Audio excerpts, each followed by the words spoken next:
আসসালামু আলাইকুম। Welcome to Husna kitchen home and blog. আমি আজকে আপনাদের দেখাবো অনেক মজাদার, অনেক সুস্বাদু একটা ভর্তার রেসিপি। সেটা হচ্ছে চিংড়ি মাছের শুটকি ভর্তা। এই চিংড়ি মাছের শুটকি ভর্তা যদি হয় তাহলে মাছ মাংসকেও হার মানাবে। আমি প্রথমে এই মাছটাকে এই শুটকিটাকে কিছুক্ষণ ভিজিয়ে রেখেছিলাম, কারণ এর ভিতর থেকে অনেক ময়লা বের হয়, এই জন্য এটাকে ভিজিয়ে রাখতে হবে। আমি এখন এটাকে পানি দিয়ে সেদ্ধ করব, অল্প পানি দিয়ে।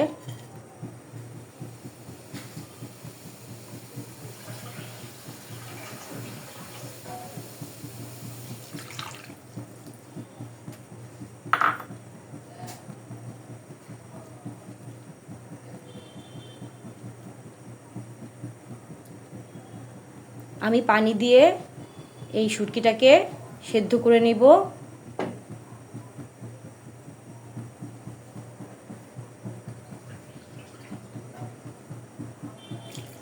এই চিংড়ি মাছের শুটকি ভর্তাটা অনেক মজা হয়।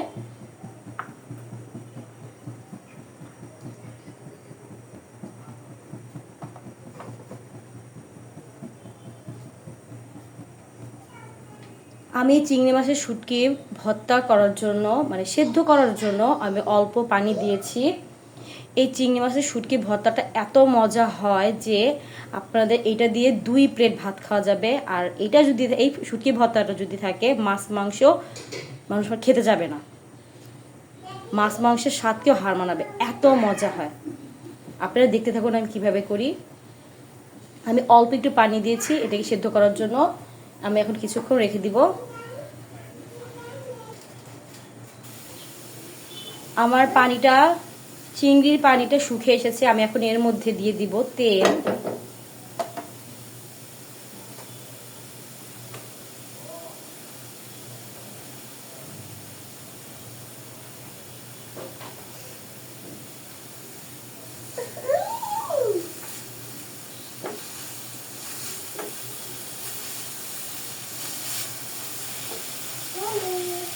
ভর্তার মধ্যে মরিচ বেশি দিলে ভর্তা অনেক মজা লাগে। আমি বেশি করে মরিচ দিচ্ছি,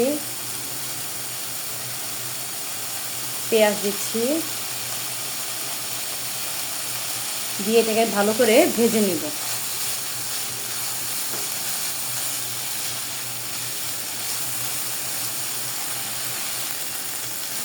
আমি এখন এর মধ্যে একটু লবণ দিয়ে দিব।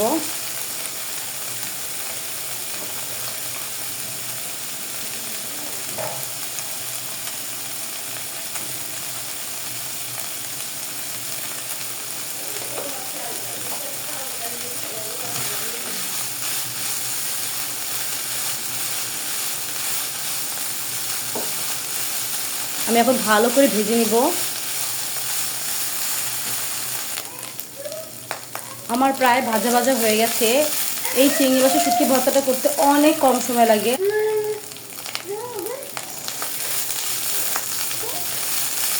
আমার প্রায় ভাজা ভাজা হয়ে গেছে। আমি এর মধ্যে এখন দিয়ে দিব বেশি করে ধনিয়া পাতা,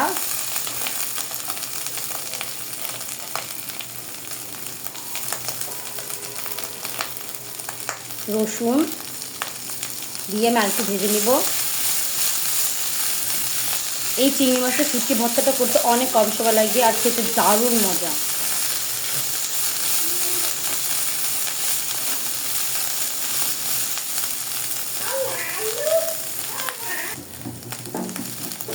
আমার চিংড়ি মাছের শুটকিটা ভাজা হয়ে গেছে। আমি এখন এটাকে নামিয়ে ফেলবো।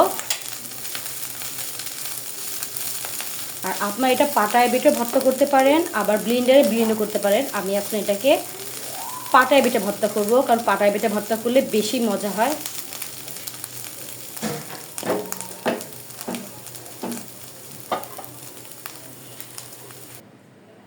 হয়ে গেল আমাদের চিংড়ি মাছের শুটকি ভর্তা। আমি এটাকে পাটায় বেটে ভর্তা করেছি। পাটায় বেটে ভর্তা করলে বেশি সুন্দর হয় আর খেতে দারুণ লাগে। আপনারা এটা বাসায় ট্রাই করবেন, অনেক মজা। মানে যখন আমি ভর্তাটা করছিলাম মনে হচ্ছে মানে একদম লোভনীয় লাগছিল। এটা দিয়ে এই ভর্তা যদি থাকে আপনাদের মাছ মাংসের প্রয়োজন হবে না। মানে এত মজা, আপনার বাসায় ট্রাই করবেন, আর অনেক কম সময় লাগে। আর আমার চ্যানেলটা সাবস্ক্রাইব করবেন, কমেন্টস করবেন, লাইক করবেন, শেয়ার করবেন।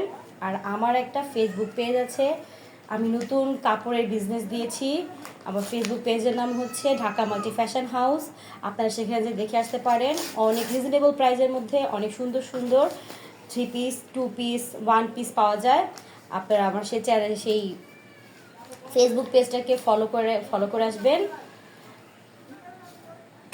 আর আমার রান্নাটা যদি ভালো লাগে, আপনার বাসাটা ট্রাই করবেন। আল্লাহ হাফেজ।